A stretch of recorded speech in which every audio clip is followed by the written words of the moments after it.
नमस्कार, आदाब, बहुत बहुत स्वागत आप सभी का। आप देख रहे हैं खास कार्यक्रम नजर और नजरिया। मैं हूं आपके साथ बुशरा खानम फहाद। आपको पता ही है कि दिल्ली में चुनाव बिल्कुल सर पर हैं और अब बहुत कम वक्त बचा है जब दिल्ली वासियों को यह पता चल जाएगा कि आखिर किसकी बनने जा रही है सरकार और कौन करेगा दिल्ली पर राज। लेकिन इस सबसे पहले बीजेपी और आरएसएस में ठन गई है। जी हां, आपको यह पता ही है कि भारतीय जनता पार्टी के अध्यक्ष का चुनाव होना है और अभी तक कौन होगा भारतीय जनता पार्टी का अध्यक्ष ये तय नहीं हो पा रहा है और इसी को लेकर बीजेपी और आरएसएस में ठन गई है।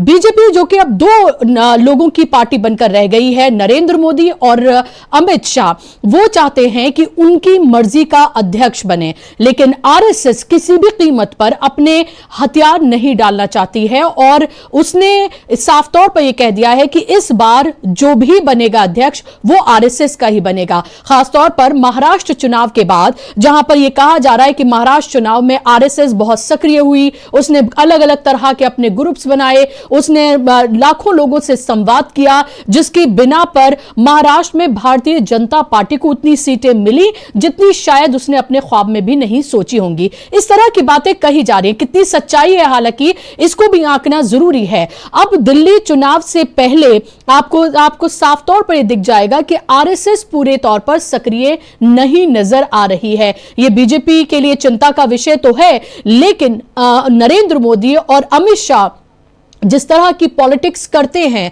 जहां पर्चियों से मुख्यमंत्री चुने जाते हैं और जहां पर सिर्फ और सिर्फ वो अपनी चलाते हुए नजर आते हैं, वहां आरएसएस की भी अहमियत को उन्होंने कम कर दिया है। अब ऐसे में आरएसएस, आपको पता है मोहन भागवत लगातार महाराष्ट्र चुनाव के बाद से ही बयान दे रहे हैं, चाहे हर मस्जिद के नीचे जिस तरह से मंदिर ढूंढे जा रहे हैं उसको लेकर उन्होंने ताकीद किया हो, या फिर जातीय जो जनगणना है उसको लेकर ताकीद किया हो, या फिर अब जो अध्यक्ष का चुनाव है उसको लेकर जिस तरह से आरएसएस और बीजेपी में ठन गई है, उससे सवाल अब यह पैदा होता है कि क्या दिल्ली में मनचाहे रिजल्ट बीजेपी को नहीं मिलेंगे? 26 साल का सूखा क्या बीजेपी का खत्म नहीं होगा? क्योंकि बीजेपी को इस बार यह लग रहा है कि 11 साल की एंटी इनकम्बेंसी है अरविंद केजरीवाल की और लगातार जिस तरह से लगभग 2 साल से वो दिल्ली में अपने आप को सक्रिय किए हुए है और लगातार उस तरह के मुद्दे उठा रही है जहां उसको लगता है कि वो अरविंद केजरीवाल को घेर सकते हैं और अरविंद केजरीवाल को वो घेर के दिल्ली में सत्ता पर काबिज हो सकते हैं। उनका ये सपना क्या चकनाचूर हो जाएगा अगर आरएसएस उनके साथ उस तरह से, उस मजबूती से नहीं खड़ी नजर आती है जिस तरह से वो चाहते हैं।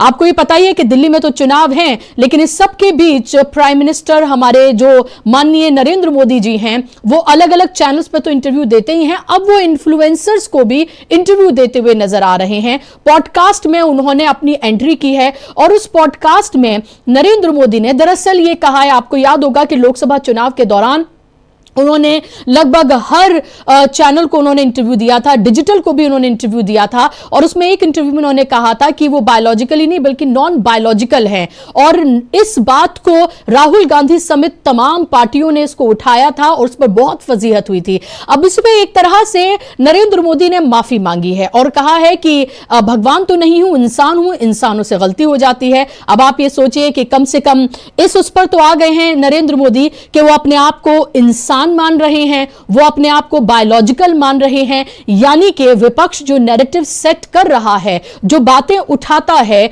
उसका असर किस तरह से होता है, इससे आप इसको समझिए। और इसी तरीके से चाहे वो अंबेडकर का मुद्दा हो, जातिगत जनगणना का मुद्दा हो, सामाजिक न्याय, सामाजिक बराबरी का मुद्दा हो, उस सब पर बीजेपी नरेंद्र मोदी घिरे हुए हैं और अब ये नौबत है कि विपक्ष नैरेटिव बनाता हुआ नजर आता है और उस पर जवाब देते हुए नरेंद्र मोदी नजर आते हैं। दिल्ली चुनाव से पहले जो उन्होंने पॉडकास्ट दिया है, उस पॉडकास्ट में नरेंद्र मोदी ने ये तमाम बातें कही हैं कि वो अपने आप को बायोलॉजिकल भी कह रहे हैं और कह रहे हैं भगवान नहीं हूं, इंसान हूं, गलतियां उनसे भी हो जाती हैं, तो वो गलती भी अपनी एक तरह से मान रहे हैं या ये कह सकते हैं एक तरह से माफी मांगते हुए नजर आ रहे हैं।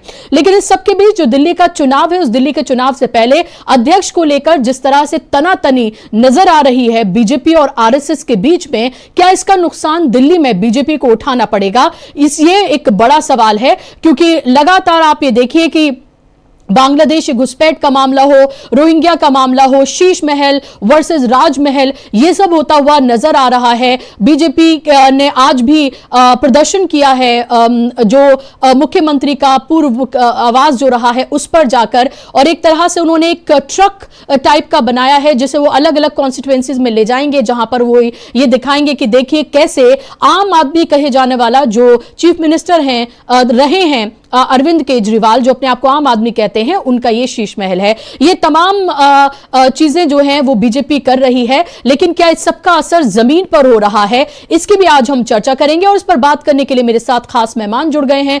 स्क्रीन पर आप मेहमानों को ले आइए जिनसे हम इस बात की चर्चा करेंगे। मेरे साथ अभी फिलहाल अमिताभ श्रीवास्तव जी हैं, जाने माने पत्रकार हैं, बेबाकी से अपनी बात को रखते हैं। अब से कुछ ही देर में मेरे साथ ओमकारेश्वर पांडे जी भी जुड़ेंगे इसी पर बात करने के लिए। अमिताभ जी, स्वागत, इस्तकबाल आपका कार्यक्रम में। सवाल मेरा आपसे यह है कि बीजेपी और आरएसएस में ठनी हुई है, और ये कोई पहली मर्तबा देखने के लिए नहीं मिल रहा है। हमने इलेक्शन दर इलेक्शन देखा, लोकसभा चुनाव में भी ये माना जाता है कि इसलिए भी और नुकसान हुआ क्योंकि एक तरह का सबक आरएसएस सिखाना चाहती थी। इस तरह की थेरीज हैं, और अब ये कहा जा रहा है कि दिल्ली के चुनाव में भी आरएसएस उस तरह से सक्रिय नजर नहीं आ रही है। मोदी शाह चाहते हैं उनका अध्यक्ष हो, आरएसएस चाहती है उनका अध्यक्ष हो। किस तरह से देख रहे हैं आप इस तनातनी को और उसके बीच दिल्ली के चुनाव को?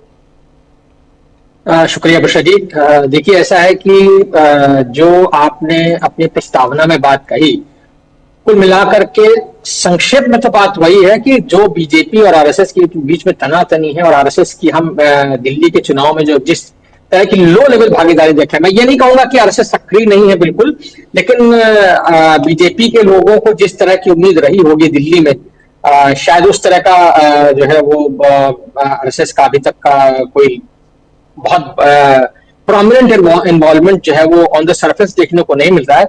लेकिन दिल्ली में हम ये जानते हैं कि आम आदमी पार्टी का मुकाबला सिर्फ और सिर्फ बीजेपी से ही है, और इसलिए बीजेपी को ये उम्मीद होगी कि वो इस बार जो है वो जो 2 बार यानी अरविंद केजरीवाल की सरकार जो बन चुकी है, वो इस बार तीसरी चौथी बार जो है कम से कम उसको नहीं बनने देंगे। यानी 2013 को अगर हम जोड़ लेते हैं, चौथा टर्म हो जाएगा अगर ऐसा होता है तो बीजेपी का जो देखिए कुल मिलाकर के अध्यक्ष पद का मामला है, वो हम जानते हैं कि नड्डा साहब का कार्यकाल खत्म हो चुका है, पिछले साल ही खत्म हो गया था, और एक इंटरिम मैनेजमेंट के तहत उसको बढ़ाया गया, और उसके लिए पार्टी को संविधान में भी संशोधन करना पड़ा।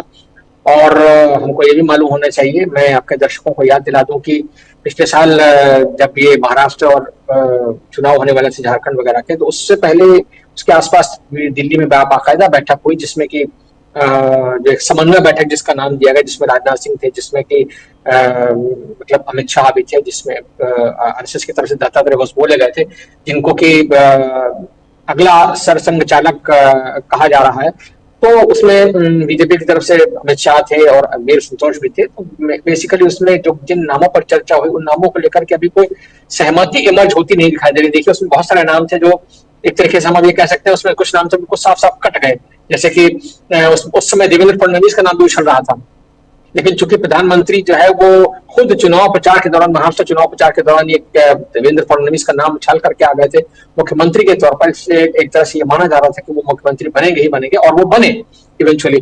तो अध्यक्ष पद की दौड़ से वो नाम, उनका नाम बाहर है। उससे पहले अगर आपको याद हो तो शिवराज सिंह चौहान का नाम उछला था, राजनाथ सिंह का भी नाम उछला था, लेकिन प्रधानमंत्री जो है वो ना तो शिवराज सिंह चौहान को फिलहाल छोड़ने के लिए बहुत उत्सुक दिख रहे हैं, मतलब मंत्री मंडल से उनको हटाने, उनको कहना चाहिए उनको रिलीव करने के लिए वो उत्सुक नहीं दिख रहे हैं। तो ऐसे में जो नए नाम है, वो नए नाम, उनमें बहुत सारे ऐसे नाम है जो आरएसएस बेसिकली चाहता है कि एक ऐसा कोई ऐसा व्यक्ति अध्यक्ष बने जो एक थोड़ा सा जिसमें एक ऑटोनॉमी के साथ में काम करने की इच्छा हो, और जो जिसको संगठनात्मक अनुभव भी हो। इधर बीजेपी की तरफ से क्या हो रहा है, चूंकि आपने खुद कहा कि भाई ये 2 लोगों की पार्टी का अब इस पर एक चस्पा हो गया है लेवल, यानी कि नरेंद्र मोदी और अमित शाह का जिस तरीके का कंट्रोल है बीजेपी के ऊपर, उसको देखते हुए जाहिर बात है बीजेपी इस वक्त ऐसा अध्यक्ष चाहेगी कि वो जो कि नरेंद्र मोदी और अमित शाह के इशारे पर ही चले, और कुल मिला करके जो अभी उत्तर प्रदेश का चुनाव होने वाला है और उसके बाद जो अगला लोकसभा चुनाव होगा 2029 में, उसके लिए वो इस तरह से काम करे और खासतौर से सरकार की जो योजनाएं हैं उनको जिस तरीके से लेके जनता के बीच में चाहे कि एक सरकार की जो इमेज है वो पॉजिटिव इमेज बनती रहे लगातार, और बीजेपी का अपना एक प्रचार प्रसार लगातार होता है, तो उस नाम उसको लेकर के जो है वो अभी कहना चाहिए कि कहीं एक कोई कंसेंसस जैसा इमर्ज होता नहीं दिख रहा। और ये भी आपने बिल्कुल सही कहा कि जो ये मामले हैं, यानी मोहन भागवत लगातार कह रहे हैं कि भाई आप मंदिर, हर मस्जिद के नीचे मंदिर मत खोजिए, लेकिन उनके यानी बीजेपी का जो परिवार है जिसमें कि ये तमाम जो साधु सन्यासी हैं वो जिस तरीके से डिफाई कर रहे हैं, डिफाइंस का जो एक लेवल है दिखाई दे रहा है, और उसमें प्रधानमंत्री का कुछ भी न कहना ये अपने आप में बहुत संकेत देता है। तो ये कहीं ना कहीं ये टसिल वाली बात तो है, लेकिन ये टसिल जो है अगर हम इसको इस तरह से देख रहे हैं कि ये बीजेपी के चुनावों यानी दिल्ली के चुनावों में क्या कोई इम्पैक्ट कर सकती है, तो मुझे लगता है कि दिल्ली में बीजेपी का जो चुनाव प्रचार अभी तक चल रहा है, आप अगर देखें तो वो कुल मिला करके आरोप प्रत्यारोप की राजनीति पर ही निर्भर है। उसके पास अपना कोई ऐसा प्रोग्राम हो उसमें कोई दिख नहीं रहा है। दिल्ली में बीजेपी मदन लाल खुराना, साहब सिंह वर्मा और सुषमा स्वराज जी उसके मुख्यमंत्री रह चुके हैं, लेकिन उसके बावजूद दिल्ली में बीजेपी और साथ साथ सांसद है उसके, यानी तीसरे टर्म में साथ साथ सांसद हो गए उसके, अब 14, 19 और 24 मिला लीजिए।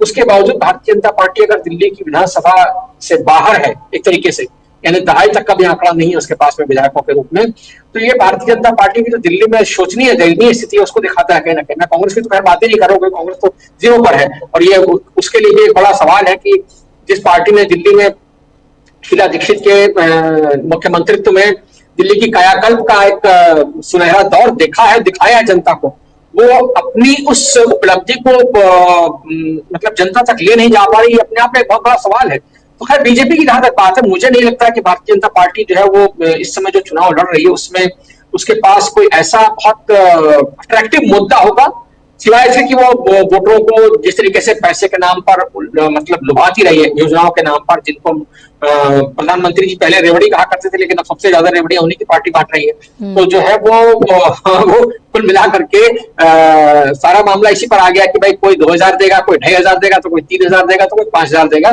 और कौन कितना किसको दे सकता है वोटर्स को, इस पर सारा मामला टिका हुआ है। दिल्ली में जो बात है कुल मिला करके, ये आपकी बात बिल्कुल सही है। मैंने भी महसूस किया अभी तक की जो छोटी मोटी जिस तरीके की इंटरेक्शन देखने को मिल रही है, उससे ऐसा नहीं लग रहा है कि दिल्ली में भारतीय जनता पार्टी जो है वो कोई बहुत इस तरह का चुनाव लड़ रही हो कि जिसमें उसके लिए ये कहा जा सके कि हाँ भाई वो अरविंद केजरीवाल को सत्ता से बेदखल कर देगी। हालांकि ये बात बिल्कुल सच है कि अरविंद केजरीवाल भी अंदर से जिटरी है। क्यों? क्योंकि 10-11 साल जो लगातार दो उनके रहे टेन्योर, उसके बाद अब एक जो एंटी इनकम्बेंसी होती है, उस एंटी इनकम्बेंसी का कहीं ना कहीं एक असर दिखता है, और एक लेवल पर एक जिसको बोलते हैं फटीग आ जाती है, वोटर के मन में फटीग आ जाती है, खासतौर से मिडिल क्लास का वोटर है दिल्ली का, हालांकि वो ज्यादा निकलता नहीं है, लेकिन फिर भी जो एक परसेप्शन के लेवल पर फटीग आ जाती है, उस फटीग को जो है अरविंद केजरीवाल और उनकी पार्टी उसको काउंटर नहीं कर पा रहे। और अरविंद केजरीवाल की अपनी जो एक छवि थी कहीं ना कहीं एक ऐसे ईमानदार नेता की जिसने एक आंदोलन से निकल करके, भ्रष्टाचार विरोधी आंदोलन से निकल करके पार्टी खड़ी की और दिल्ली में सरकार चलाई, लोगों ने देखा कि वो किस तरह से आम आदमी की तरह रहते थे, चप्पल पहन करके चलते थे, हवाई चप्पलें पहनकर चलते थे, और कैसे वो रहते थे। लेकिन धीरे धीरे अब उनके एक जो मुख्यमंत्री आवास है उसको लेकर के जिस तरह की कंट्रोवर्सी है, खासतौर से बीजेपी उसको जिस तरीके से उछाल रही है, शीश महल का नाम देकर के, वो ही अपने आप में कुछ कुल मिलाकर के एक बड़ा मुद्दा बनता दिख रहा है। क्योंकि देखिए शराब घोटाला जो था, उसमें शराब घोटाले में अगर आप देखें तो भारतीय जनता पार्टी जिन लोगों पर कष्टी थी, यानी जिन पर निशाना लगाती थी, वो सारे के सारे लोग जमानत पर बाहर आ गए।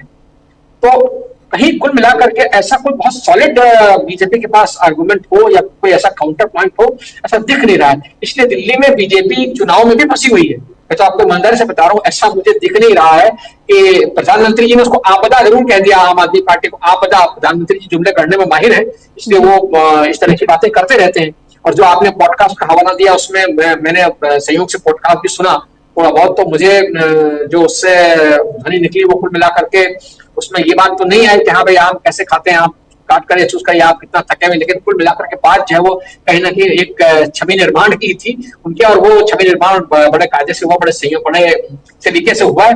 तो देखते हैं उसका क्या असर होगा। लेकिन जहां तक आपका जो सवाल है उसमें मुझे लगता है कि कुल मिलाकर के जो टसिल जिसको आप कह रही हैं, वो टसिल जो है वो भारतीय जनता पार्टी के लिए फिलहाल कोई दिल्ली में कोई बहुत अच्छी खबर लेके आने वाली तो नहीं। और उसके बगैर भी अगर मैं कहूँ कि उसके बगैर भी अगर बीजेपी दिल्ली में चुनाव लड़ रही होती तो भी मुझे दिल्ली में बीजेपी के लिए कोई बहुत कहना चाहिए कि बहुत उत्साहजनक खबर तो नहीं दिख रहा। ऐसा तो नहीं दिख रहा है कि दिल्ली में बीजेपी जो है वो जो उसका आंकड़ा है उसको इस हद तक ले जा पाएगी कि वो सरकार बना ले। हाँ, ये जरूर हो सकता है कि राजीव कुमार साहब जो कि सीईसी है जाते जाते बीजेपी को एक रिटर्न गिफ्ट देना चाहे, पार्टिंग गिफ्ट, उसको फेयरवेल गिफ्ट हम बोलते हैं, देना चाहें कि भाई अभी तक उन्होंने लगातार, उनके नेतृत्व में बीजेपी लगातार बहुत सारे चुनाव जीती है, ईवीएम वगैरह जो भी सारी कंट्रोवर्सीज है, तो हो सकता है। लेकिन फिर भी मुझे लगता नहीं है कि भारतीय जनता पार्टी के लिए कोई बहुत आशाजनक स्थिति है जी, ऐसा मेरा मानना है जी। बिल्कुल। मेरे साथ दो और मेहमान जुड़ गए हैं, ओमकारेश्वर जी जुड़ गए हैं। ओमकारेश्वर जी बहुत बहुत स्वागत आपका, और मेरे साथ रविंद्र शिरोन जी जुड़ गए हैं। रविंद्र जी आपका भी बहुत स्वागत कार्यक्रम में। ओमकारेश्वर जी, जो आज हम ये सवाल जो उठा रहे हैं कि क्या बीजेपी और आरएसएस में अध्यक्ष को लेकर क्या ठनी हुई है, क्योंकि कई नाम सामने आए और हर नाम के बाद ऐसा लगा कि ये नाम आरएसएस की तरफ से दिए गए हैं, और नरेंद्र मोदी और अमित शाह नहीं चाहते हैं कि ये अध्यक्ष बने।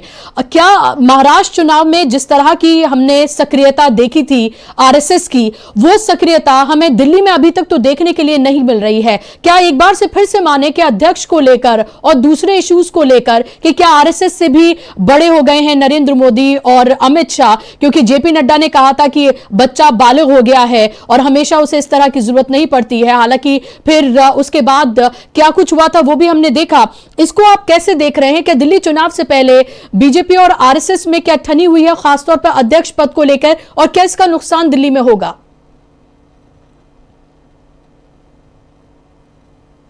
ओमकारेश्वर जी, लगता है उनसे पर जी डिस्कनेक्टेड है। रविंद्र जी, आपसे यही सवाल मैं आपसे पूछना चाहूंगी। जी बिल्कुल, नमस्कार बुशरा जी, अमिताभ जी को भी नमस्कार, सभी दर्शकों को नमस्कार। ओमकारेश्वर जी भी जुड़ जाएंगे।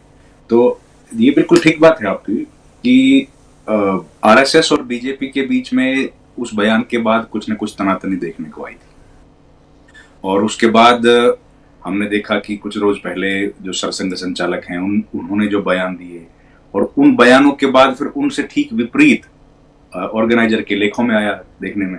तो कहने का मतलब, पहले जो हम लोग सोचते थे या जो सूचना हम लोगों को जानकारी थी आरएसएस के बारे में कि अगर सूचना है तो सोचना नहीं, इस तरह की बातें उनके बारे में सुनते थे।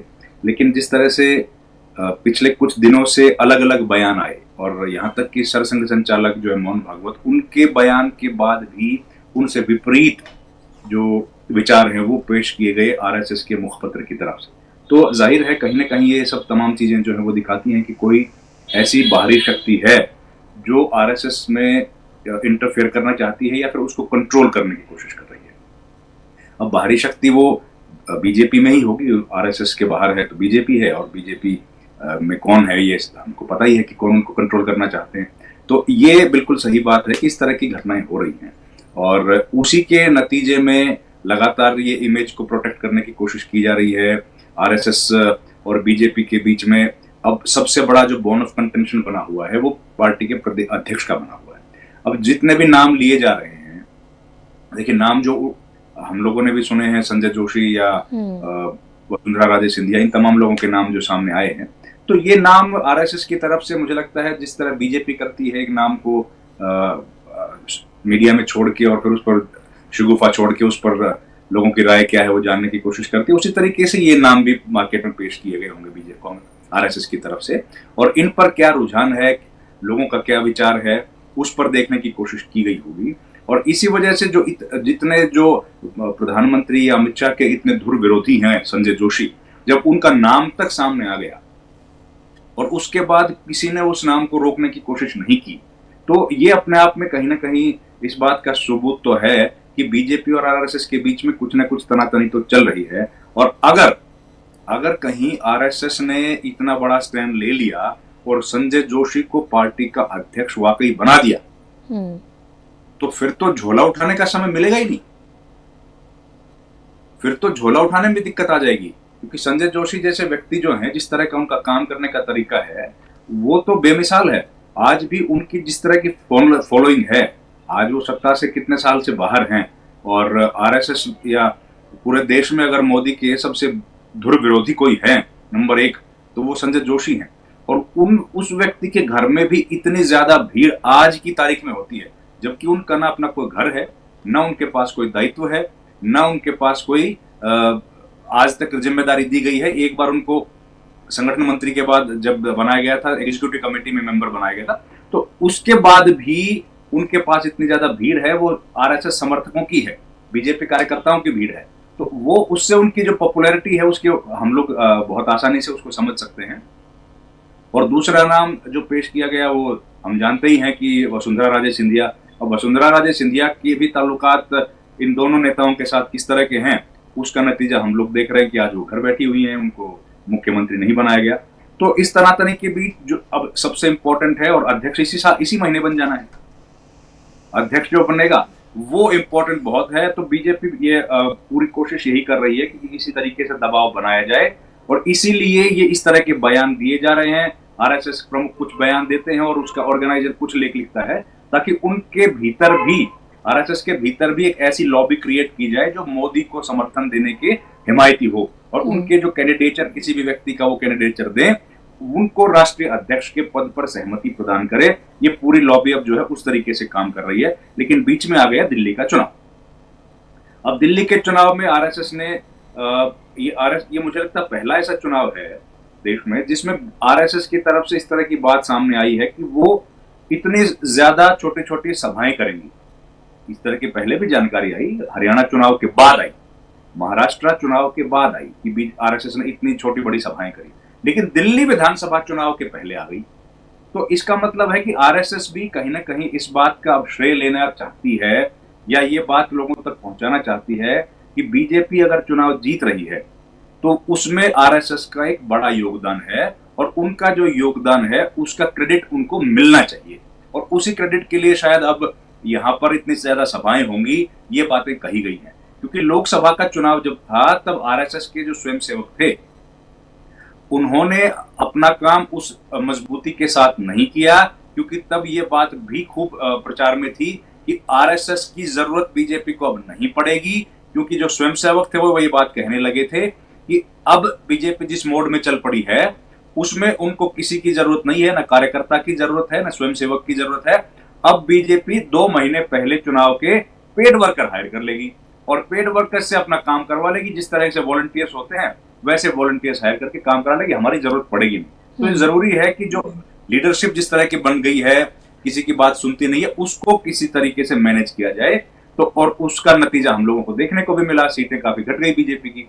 तो अब वापस यह अध्यक्ष का जो पद है, इस पद पर क्या होगा, और दिल्ली का जो चुनाव है, इन दोनों पर निर्भर करता है कि बीजेपी के और आरएसएस के ताल्लुकात आगे किस तरीके से चलेंगे। जी बिल्कुल, बहुत महत्वपूर्ण बातें आपने कही है। ओमकारेश्वर जी, आपको क्या लग रहा है, क्या ये दिखावटी है जो बीजेपी और आरएसएस के बीच में चल रहा है, या आपको लग रहा है एक्चुअल में जिस तरह से पार्टी से, संघ से बड़े ये 2 चेहरे हो गए हैं, इनमें आपस में वाकई में ठन गई है? और खासतौर पर जब नरेंद्र मोदी अपने 75 साल पूरे करने जा रहे हैं, तो नरेंद्र मोदी के बाद कौन, ये भी तो एक तरह की चर्चा है कि आखिर किसको अब चेहरा बनाया जाए, क्योंकि वो भले ही नरेंद्र मोदी 2047 के देश को सपने दिखा रहे हों, लेकिन 240 पर लोकसभा में सिमट गए थे, साम दाम दंड भेद, चुनाव आयोग सब कुछ करके।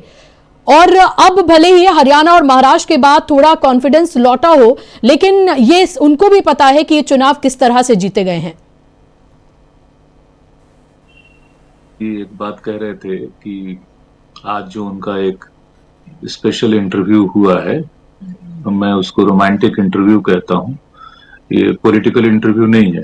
वो रोमांटिसिज्म में जो आदमी इंटरव्यू देता है ना, तो पीआर मैनेज करके, वो उस तरह का पॉडकास्ट था। मैं काफी सुन रहा था, मुझे आने में भी इसीलिए विलंब हुआ कि मैं आखिरी लाइन तक सुनना चाह रहा था कि कह क्या रहे हैं।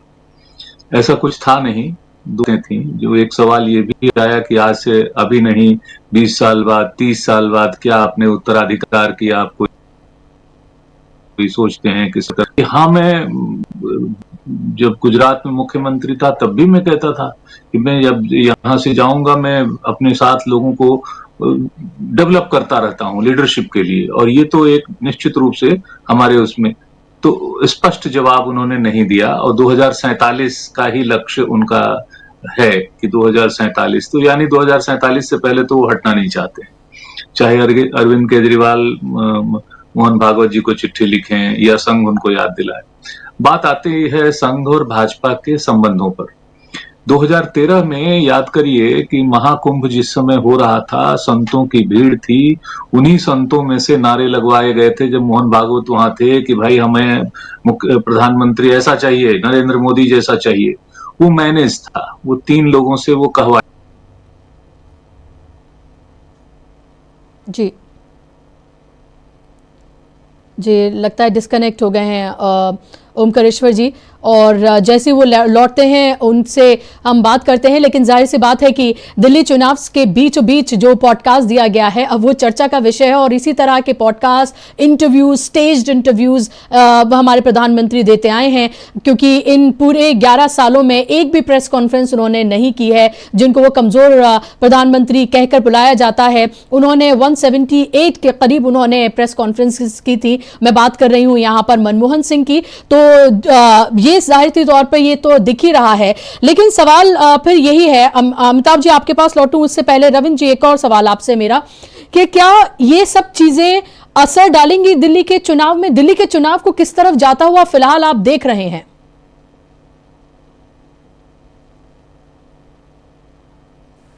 जी बुशरा जी, देखिए दिल्ली का चुनाव में अभी बल्कि आज एक बड़ा इंटरेस्टिंग आंकड़ा देख रहा था कि दिल्ली में सबसे पहले 93 में विधानसभा का चुनाव हुआ और 5 बरस में बीजेपी ने 3 मुख्यमंत्री बदले। जब चौथा मुख्यमंत्री बनाने वाले थे तो पार्टी हार गई।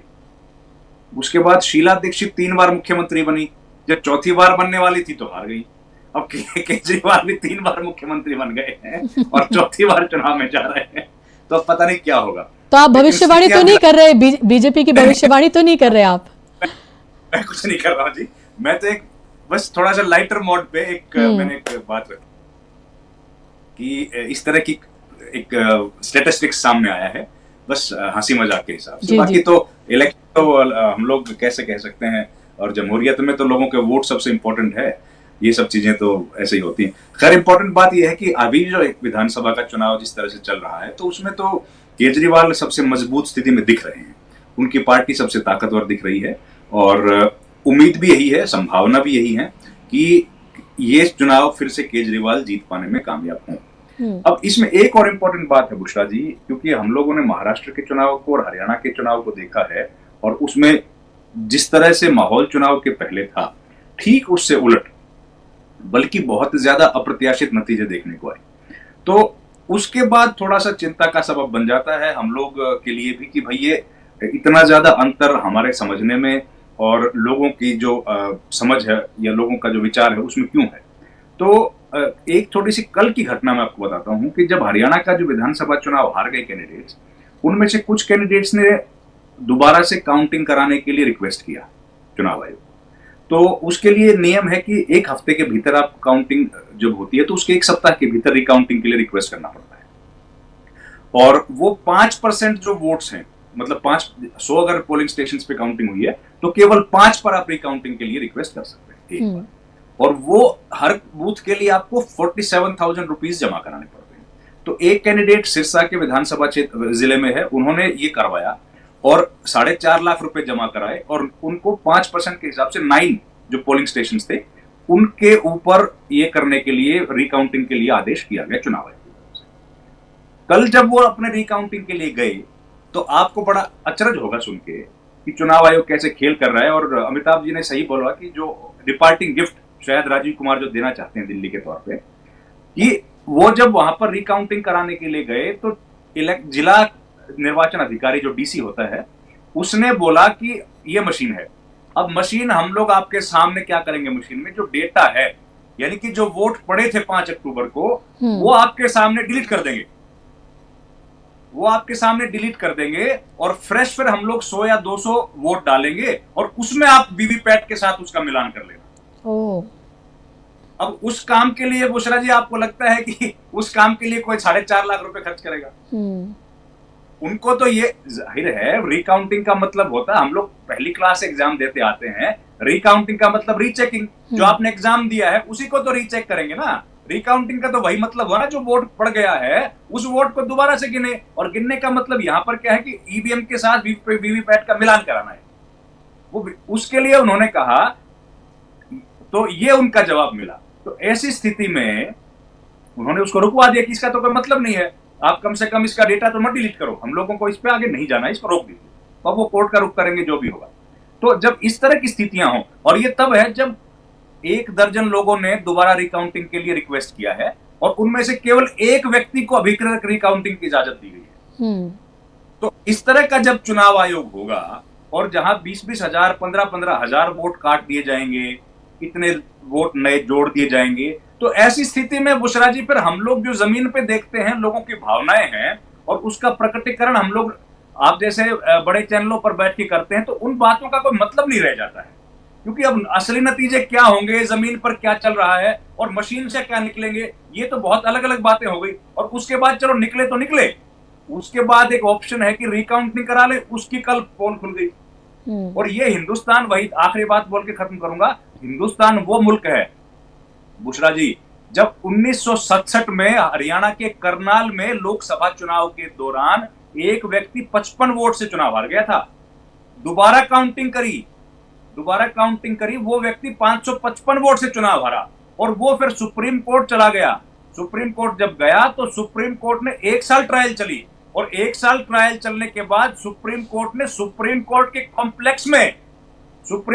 कॉम्प्लेक्स में काउंटिंग करवाई। क्योंकि सबसे जरूरी है लोकशाही में ट्रांसपेरेंसी।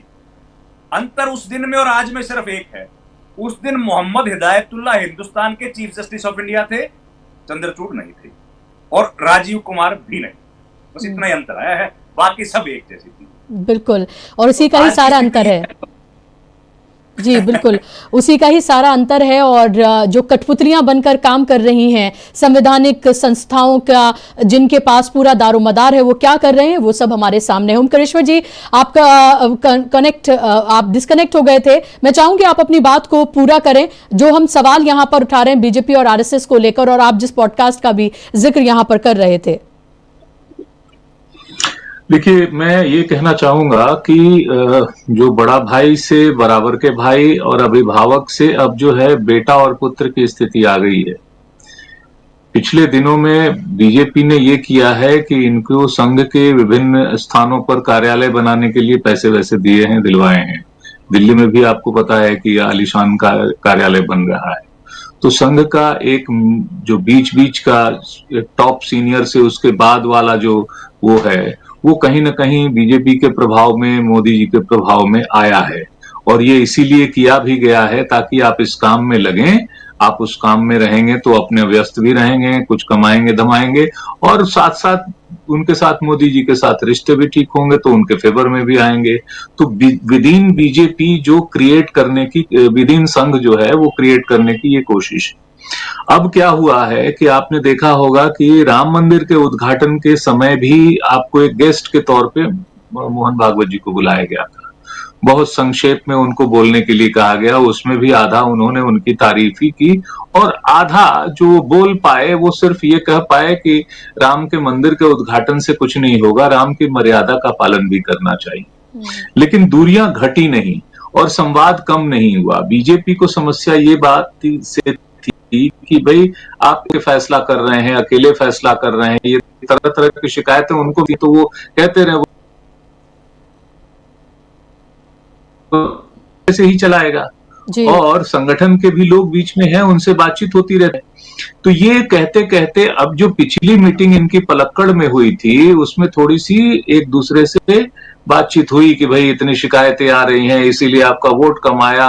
तो उन्होंने भी शिकायत की कि आपने हमारा चुनाव में साथ नहीं दिया। तो बोले आपने हमको पूछा नहीं। तो बोले पूछा नहीं तो आपने आप अभिभावक बनते हैं तो आपसे पूछने की और आपको बताने की जरूरत पड़ेगी।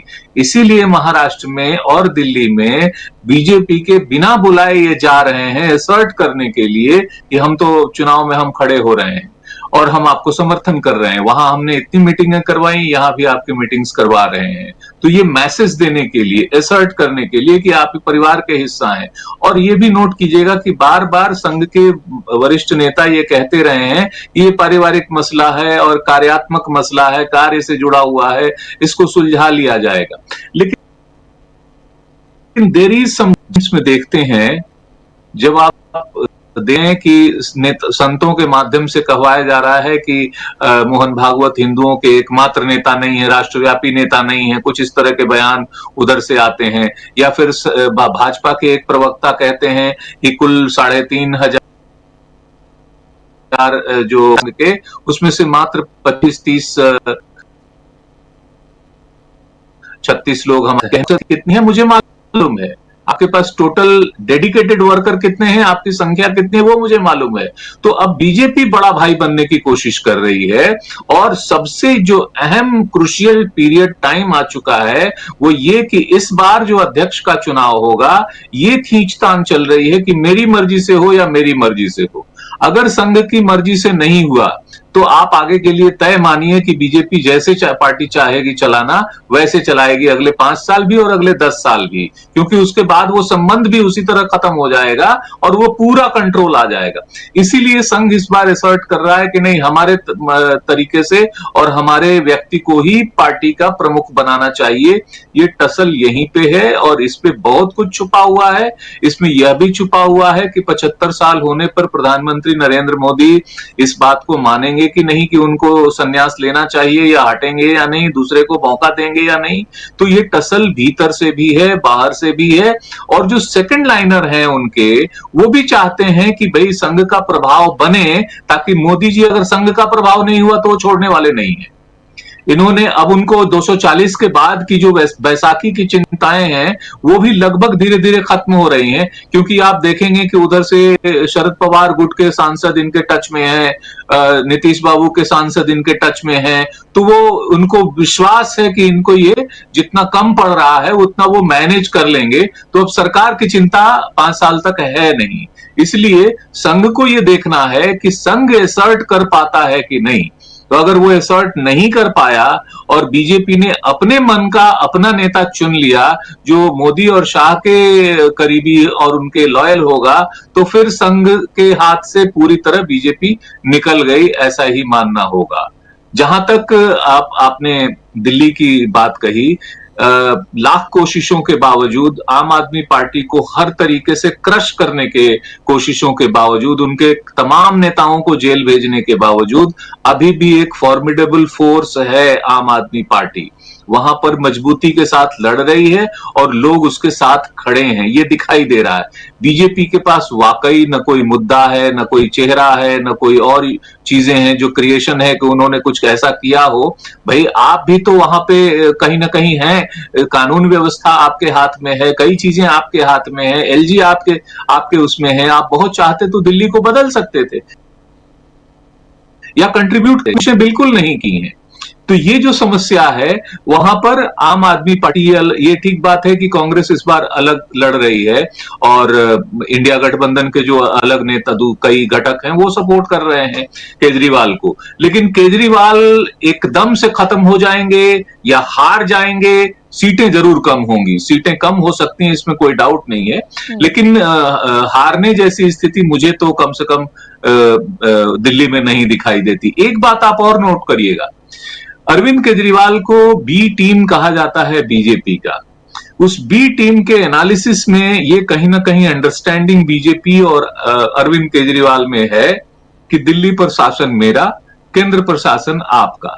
इसीलिए दोनों तीनों टर्म में जब अरविंद केजरीवाल, जब ये पार्लियामेंट्री इलेक्शन हुए हैं इनके रहते हुए, सातों की सातों सीटें बीजेपी के पास गई है। कैसे गई है?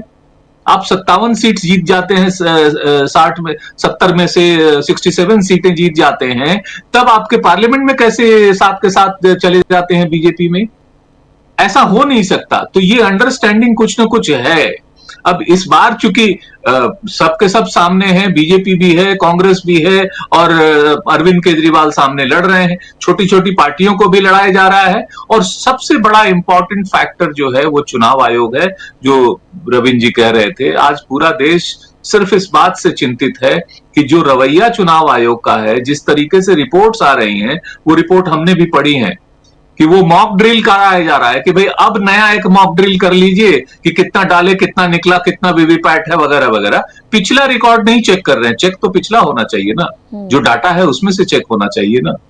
तो कहीं ना कहीं आप कह रहे हो, आप अलग से अध्यादेश लेके आते हो कानून बदलने का कि साहब ये चीजें हम पब्लिक को नहीं देंगे, ये पॉलिटिकल पार्टीज को या किसी को नहीं दी जाएंगी। छुपाने जैसी बात क्यों है भाई? आप क्यों छुपाना चाहते हैं? आप फिर कहते हैं कि नहीं साहब इतना डाटा देंगे तो इतना सारा वक्त लग जाएगा। अरे कमाल की बात है, डिजिटल इंडिया में सरकार चाहे तो बड़ा से बड़ा डाटा घंटा, 2 घंटा, 4 घंटा लग जाएगा। इससे ज्यादा क्या लगेगा? 1 दिन लग जाएगा मान लीजिए। फास्टेस्ट वो लगा के आप उसको डाउनलोड कर सकते हैं। ये तो चीजें तो ये बहानेबाजी है। तो चिंता जरूर इस बात की है कि चुनाव आयोग का क्या रुख होगा। पॉलिटिकल पार्टीज कहीं भी रुक रहे हैं, हरियाणा देख लीजिए, महाराष्ट्र वो कहेंगे कि इसमें झारखंड में नहीं हुआ, झारखंड में तो आप ईवीएम पे भाई साहब, झारखंड में लोकल सरकार और ट्राइबल्स इतने सब वो जागरूक थे कि वहां आप कुछ गड़बड़ करते तो वहां आंदोलन खड़ा हो जाता। यहां और वहां में फर्क है, बहुत बड़ा फर्क है। और वहां पे आपकी मशीनरी साथ में नहीं थी, यहां तो आपकी मशीनरी, स्टेट मशीनरी आपके साथ थी। महाराष्ट्र में भी स्टेट मशीनरी आपके साथ थी। वहां एकनाथ शिंदे आपके साथ काम कर रहे थे। यहां पर खट्टर साहब भले खटारा हो गए, लेकिन सैनी साहब काम कर रहे थे आपके साथ। और एक दिन पहले ही कह रहे थे व्यवस्था हो गई है, कल हम जीत रहे हैं। यानी रात भर उन्होंने व्यवस्थाएं देख ली थी कि क्या रिजल्ट आने वाला है, ठीक ठाक हो गया, कितना आएगा, अगले दिन कह दिया ठीक है जीतेंगे। एक बार प्रधानमंत्री जी भी कह चुके हैं कि भाई इन लोगों पे एग्जिट पोल पे और फलां पे भरोसा मत करिए, ये कल देखिएगा रिजल्ट जो है बीजेपी सरकार बनाएगी। तो ये कॉन्फिडेंस आता कहां से है? कई ऐसे अनसुलझे सवाल हैं, अनुत्तरित सवाल हैं जो चुनाव आयोग आज भी नहीं देता है। जो प्रेस कॉन्फ्रेंस होती है उसमें लोगों ने सवाल शायद ये नहीं पूछे हैं कि भाई जब आज शाम को वोटिंग खत्म हो गई, ज्यादा से ज्यादा आधे घंटे, 1 घंटे के अंदर आप मैक्सिमम उसको वाइंड अप कर लेंगे और बता देंगे कि ये आंकड़े हैं आज के डिजिटल इंडिया में। आज एक टेलीविजन चैनल भी बता देता है देश भर के सारे संवाददाताओं से, मान लीजिए कि नोट करने में टाइम लगता है तो ठीक है 2 घंटा और ले लो, सभी नोट कर लो। उसके 10 दिन बाद, 8 दिन बाद, 12 दिन बाद आप जो है फाइनल आंकड़े जारी करेंगे और उसमें 7, 8, 9, 10% का फर्क हो जाएगा। ऐसा कैसे होगा? इस बात का जवाब आज तक उन्होंने नहीं दिया है। ये जो चीजें हैं इसलिए डाउटफुल बनाती हैं कि दिल्ली के इलेक्शन को जानते हुए भी कि कौन मजबूत स्थिति में है, यू कांट प्रेडिक्ट इट। आप नहीं कह सकते जीत कौन रहा है। हो सकता है कि बीजेपी ने मन बना लिया हो कि राष्ट्रीय राजधानी में हमारा कब्जा होगा, तो भाई ठीक है, साम दाम दंड भेद वैसे भी इस्तेमाल करते हैं, वो कर लेंगे। वहां मुंबई में नोट बंटा, यहां प्रवेश वर्मा नोट बांटते हुए मिले तो वो नोट भी बांट लेंगे, वो मैनेज भी करेंगे इलेक्शन। और जो छोटे मोटे इधर उधर पॉलिटिकल पार्टीज को लगा के वोट काटने का हर प्रकार का काम, जो केजरीवाल ये आरोप लगा ही रहे हैं कि कई लोगों के वोटर लिस्ट में से नाम हटाए जा रहे हैं। तो एक प्रयास नहीं होता है। आप ये सोचिए कि वाकई ये मैराथन प्रयास है कि ये देखते हैं कि कहां सिर्फ वोटर लिस्ट में नाम काटने से काम हो जाएगा। अब समझ गइए कि जहां 500,000 वोटों का मसला है, ऐसी अनेक सीटें हैं। मैंने जो काउंट किया था 20,000 तक मैक्सिमम डिफरेंस वाले 34 सीट्स हैं जी। अब 20,000 वोट काटने हैं तो थोड़ा आप कर लेंगे तो डिवाइड हो जाएगा ना। अगर आपने 100 इधर काटा तो 100 उधर बढ़ा, तो आपको 20,000 थोड़ी काटने हैं, 10,000 काटने हैं एक कंस्टिट्यूएंसी में। और वो इतने दूर दूर कंस्टिट्यूएंसी में कटेंगे, किसके कटेंगे पता ही नहीं चलेगा। तो ये जो माइक्रो मैनेजमेंट है वो भी हो रहा है। ठीक है, मान लीजिए 20,000 वाला नहीं, पहले 500 वाले से शुरू करेंगे, 1,000, 1,200, 2,000 वाले से शुरू करेंगे, उसको मैनेज करेंगे उसको। फिर उसके बाद जो सीटें बच जाएंगी वहां दूसरा मैनेजमेंट क्या हो सकता है। जिस सीटों पे हमें ज्यादा प्रयास करने से या किसी छोटी पॉलिटिकल पार्टी को लगा देने से कि भाई तुम थोड़ा वोट काट लेना, आजाद भीम की सेना जो है वो काट ले, या कोई जनसुराज टाइप कोई काट ले, या कोई इसी तरह की छोटी पार्टी है वो काट ले, तो 2,000 वोट काट ले गई तो काम हो गया हमारा। हरियाणा में क्या हुआ, यही तो हुआ है जी। जी, So this बहुत is happening. So nobody can predict कि what is going to happen in Delhi. But this is for sure कि अभी जो बीजेपी और संघ में चल रहा है वो सिर्फ बीजेपी और संघ का मसला नहीं है, ये देश की राजनीति की दशा और दिशा तय करने वाला मसला है। ये देखना होगा कि वो किसको बनाते हैं अध्यक्ष। पार्टी का अध्यक्ष ही ये बता देगा कि आगे क्या होने वाला है, क्या कुछ राजनीति में सुधार होने वाला है या नहीं होने वाला है। प्रधानमंत्री जी 75 साल के बाद रिटायर होने वाले, ज्यादा संभावना है। जी बिल्कुल, बहुत महत्वपूर्ण बातें आपने यहाँ पर कही हैं दिल्ली के हवाले से भी, और यही डाउट भी हैं लोगों के।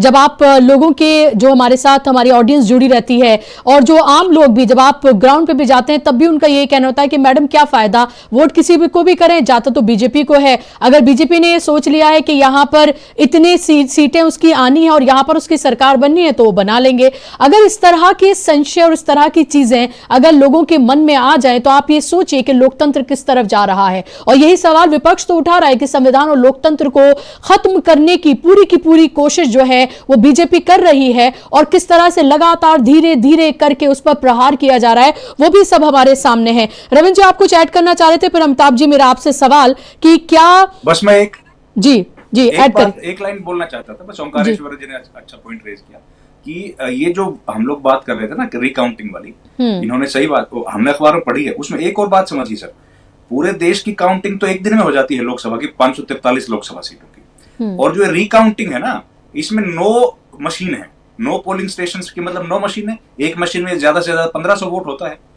9 मशीनों की काउंटिंग के लिए दिया गया 5 दिन का वक्त। एक दिन में 2 मशीन से ज्यादा काउंटिंग नहीं करेंगे। ये हालत है। किस तरीके से पूरे सिस्टम को, लोगों को जो डिस्करेज कर रहे हैं उनको किस तरह से फ्रस्ट्रेट कर दें, उसके लिए पूरी तैयारी की जाती है। जी सर। जी बिल्कुल, जाहिर सी बात है कि, और यही वजह है कि जी ओमकारेश्वर जी, कि ये जो कुछ भी स्थितियां हैं उसके लिए कहीं ना कहीं विपक्ष जिम्मेवार है, क्योंकि ये सिर्फ और सिर्फ चुनाव के समय 2-4 दिन मसले उठा के आप बैठ जाते हैं तो हमें तो ऐसा लगता है कि आपने भी कुछ बीजेपी से सेटिंग कर रखी है कि अभी आप चलाओ इतने समय तक, बाद में हम लेंगे। क्योंकि आप कोई भी बड़ा मसला आप देखिएगा, चाहे इलेक्टोरल बॉन्ड का मसला हो या और कोई मसला जो वास्तव में पार्टी को अनसीट कर सकता है, जिसको वहां से सत्ता के बदलने की बात होती है, वहां ये सांकेतिक सिर्फ विरोध करके और रह जाती हैं पार्टियां, ये अपोजिशन पार्टीज, उससे आगे नहीं बढ़ती। जब तक ये डिसाइसिव उसके लिए आंदोलन नहीं करेंगे तब तक कुछ नहीं होने वाला। जी अमिताभ जी, क्या लग रहा है आपको फिलहाल कि क्या ये जो राजमहल वर्सेस शीश महल, और अब शीश महल लोगों को दिखाया जाएगा हर कॉन्स्टिट्यूएंसी में, उसका एक इस तरह का स्ट्रक्चर बनाया जाएगा कि लोगों को बताया जाएगा, ये तमाम चीजें क्या अब दिल्ली के चुनाव में असर करती हुई आपको नजर आ रही हैं? क्योंकि 2 अलग अलग चीजें हम देखते हैं, एक तो वो जिन मुद्दों को उठाया जा रहा है जो लोगों के जरूरी मुद्दे हैं, एक वो मुद्दे जो बनाए जा रहे हैं, और तीसरा वो काम जिसकी बात अभी ओमकारेश्वर जी और रविंद्र जी कर रहे थे कि आप कुछ भी कर लें, अगर बीजेपी ने ये सोचा है कि भाई यहां पर उसको अपनी सरकार बनानी है तो चुनाव आयोग है उसके साथ, जिसको विपक्ष बी पार्टी बोलता है, उसके जरिए वो जो चाहेंगे कर लेंगे। ये किस तरफ आखिर देश जो है वो जा रहा है, और इसमें फिर विपक्ष को क्या करने की जरूरत है? क्योंकि विपक्ष जाता है चुनाव आयोग के पास, सवाल भी उठाता है, ज्ञापन भी देता है, लेकिन उसको बदले में कुछ नहीं मिलता है। फिर ये कहा जाता है कि नहीं पूरे देश भर में आंदोलन करेंगे, लेकिन फिर वो आंदोलन आखिर कब किया जाएगा वो भी अभी तक नहीं पता चल पा रहा है। क्या आपको यह भी लग रहा है इस सब में राहुल गांधी और कांग्रेस अलग हो गए हैं और बाकी तमाम जो विपक्षी पार्टियां हैं तो वो इंडिया गठबंधन का हिस्सा, लेकिन वो अलग तरह का राग अलाप रही हैं? देखिए बुशरा जी, अभी ओंकारेश्वर जी ने जहां बात खत्म की मैं उसी से को पकड़ना चाहूंगा। अशोक, आपकी बात में भी वो विपक्ष वाली बात आई है। बात दरअसल क्या है कि दिल्ली का चुनाव हो या पिछले जितने भी चुनाव हमने देखे, कहीं ना कहीं हमने देखा कि जहां विपक्ष जो है वो मतलब पूरी ताकत के साथ लड़ा है। जब देखिए उत्तर प्रदेश में अखिलेश यादव और कांग्रेस जम करके लड़े तो उन्होंने बीजेपी को धूल चटा दी। हमने देखा वो ऐतिहासिक परिणाम देखा, और जिसकी वजह से भारतीय जनता पार्टी जो है 240 पर सिमट गई। तो वो चीज बिल्कुल सही बात कही ओंकारेश्वर जी ने कि विपक्ष जो है वो लड़ नहीं रहा है जिस तरीके से उसको लड़ना चाहिए। मुझे राम मनोहर लोहिया का वो कोट याद आता है कि जिसमें उन्होंने कहा था कि अगर सड़कें सूनी हो जाए तो संसद आवारा हो जाती है। तो जो सड़कें सूनी कर रखी विपक्ष ने, विपक्ष जब तक सड़क पे नहीं लड़ेगा, विपक्ष की समस्या ये कि अगर वो आप सिर्फ लोकसभा में या राज्यसभा में थोड़ी बयानबाजी करके, या आप सोचते हैं कि सोशल मीडिया पर आप ट्वीट करके, या आपको लगता है कि चैनलों पर बैठ करके आप, या डिजिटल मीडिया में, या जो वैकल्पिक मीडिया वहां पर बैठ करके आप जो अपनी बात कह लेंगे उससे माहौल बदल जाएगा, तो ऐसा नहीं होने वाला है। आपको सड़क पर लड़ते दिखना पड़ेगा, और ये आपके अस्तित्व की लड़ाई है। कांग्रेस को तो बिल्कुल समझना पड़ेगा ये उसके अस्तित्व की लड़ाई। उसका जो इंडिया गठबंधन उसने बनाया था तमाम सारे साथियों को साथ लेकर के, वो सारे के सारे साथी उसको आंख दिखा रहे हैं। पता ही उद्धव ठाकरे कह रहे हैं कि अगर इंडिया गठबंधन टूटता है तो जिम्मेदारी कांग्रेस की होगी, और वो खुलेआम इंडिया गठबंधन के जो दूसरे घटक है यानी कि केजरीवाल साहब है उनको सपोर्ट करी सारी पार्टियां। अखिलेश यादव ने कह दिया, ममता बनर्जी ने कह दिया, और उद्धव ठाकरे ने कह दिया, सब कोई कांग्रेस के साथ तो खड़ा नहीं है। तो ऐसे में कुल मिलाकर के कांग्रेस को जो इस पूरे गठबंधन के अंदर अलग थलग करने की कोशिश हो रही है, तो कांग्रेस की तरफ से कहीं ना कहीं रिस्पॉन्स आना चाहिए, और कांग्रेस को आगे बढ़ के लीड लेनी पड़ेगी। कांग्रेस चाहे कितना भी उसका हाल खराब क्यों ना हो, लेकिन ये बात तो सत्य है कि इस समय देश की वो सबसे बड़ी पार्टी विपक्ष के गठबंधन में 99 सीटें ही सही उसकी, लेकिन 99 सीटों के साथ वो विपक्ष के गठबंधन की सबसे बड़ी पार्टी है, तो इसलिए उसकी जिम्मेदारी भी बनती है, उसका हक भी बनता है। लेकिन उसको हक जताने के बजाय फिलहाल जिम्मेदारी दिखाना पड़ेगा। जो आपने राहुल गांधी का जिक्र किया, मेरे ख्याल में राहुल गांधी को इस वक्त ये बात समझनी पड़ेगी, राहुल गांधी को और मल्लिकार्जुन खड़गे को, और चूंकि ये लोग फेसेस है इस समय कांग्रेस की पॉलिटिक्स, उसकी जो फेस है वो, तो इन लोगों को समझना पड़ेगा कि जो लड़ाई है ये परसेप्शन की लड़ाई है। आप सड़क पर जब तक लड़ते नहीं दिखेंगे तब तक आप जो है वो जनता आपको वोट नहीं देगी। दिल्ली में जब तक कांग्रेस लड़ती नहीं दिखेगी, दिल्ली को कांग्रेस ने बनाया है, ये बात कांग्रेस कहने में हिचक क्यों नहीं, मुझे अभी तक समझ में नहीं आता। मैं मतलब हम तीनों लोग, हम सारे पत्रकार लोग जो यहाँ बैठे हैं, रविंद्र जी हैं, ओंकारेश्वर जी हैं, हम लोग दिल्ली में इतने साल से पत्रकारिता कर रहे हैं। दिल्ली हम लोगों ने 90 के दशक की शुरुआत से दिल्ली को देखा है, और हम आज जहाँ दिल्ली में बैठे हैं तो हमने पूरी दिल्ली को बदलते देखा है शीला दीक्षित के कार्यकाल में। यानी हम लोगों ने मदन लाल खुराना को भी देखा है, साहब सिंह वर्मा को भी देखा है, और सुषमा स्वराज का राज भी देखा, फिर शीला दीक्षित जब आए तो ये जो प्यारी बिटिया प्यारी बहना तमाम सारी स्कीमें, सब सारी स्कीमों की शुरुआत उन्होंने की थी। आप ध्यान दीजिए, शीला दीक्षित ने इस तरीके से लोगों को पैसा बांटना, उस लोगों को रखना, आरडब्ल्यूएस को पैसा देना, भागीदारी स्कीम चलाना, ये सब शीला दीक्षित का काम था। मैं बाकायदा चैनल में उस समय हेड था, मैंने देखा, मैंने जिस तरीके से हम लोग इंटरेक्ट करते थे, हमने देखा है किस तरीके से वो काम करती थी, और कैसे उन्होंने दिल्ली को एक तरीके से एक नया स्वरूप दिया।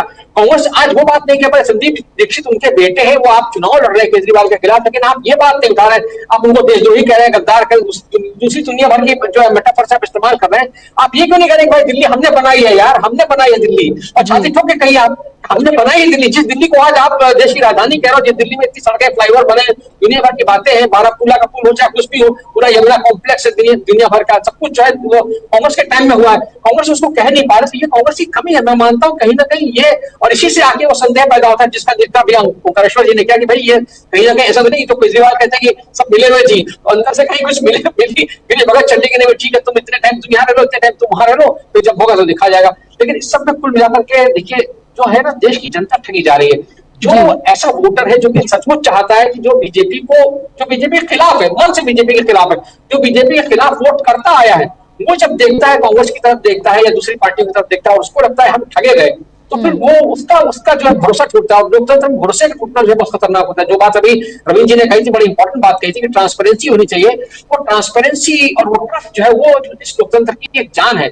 और आप देखिए इस 2025 में जबकि हम संविधान के 75वें साल में हैं, संविधान का 75वां साल है, 1950 में हमारा संविधान बना था, अधिग्रहित हुआ था, तो उसके बाद जो है वो आज ऐसे मोड़ पर हम खड़े हैं कि जहां मतलब जो अभिव्यक्ति की आजादी से लेकर के तमाम सारे सवाल जो है वो तमाम सारे मुद्दे जो है वो प्रश्नांकित है, किस तरीके से लोगों की आवाज दबाई जा रही है, कैसे क्या हो रहा है, तो सब हम देख रहे हैं। कैसे लोकतंत्र का किस तरीके से हाल कर दिया गया, चुनाव का जो हाल है वो हम सब देख रहे हैं। ओंकारेश्वर जी ने कहा और रविंद्र जी ने भी कहा, चुनाव आयोग जिस तरीके से काम कर रहा है वो अभूतपूर्व है। मतलब हम सारे लोग इतने साल से यहाँ काम कर रहे हैं, हमने सबने देखा है, मतलब क्या कहें जी, जाहिर सी बात है, नहीं आता कि जिस तरीके से बिल्कुल ये सवाल सारे जो है वो खड़े हुए हैं। जी माफ कीजिएगा, आपको रोकना पड़ रहा है मुझे। अमिताभ जी, आप महत्वपूर्ण बातें यहाँ पर कर रहे हैं, लेकिन मेरे पास थोड़ी वक्त की कमी है और इसलिए कार्यक्रम को मुझे यहाँ पर समाप्त करना होगा। लेकिन ये जाहिर सी बात है, ये तमाम चीजें जो हैं वो मुबाहे खड़ी हैं और ये तमाम सवाल जो हैं वो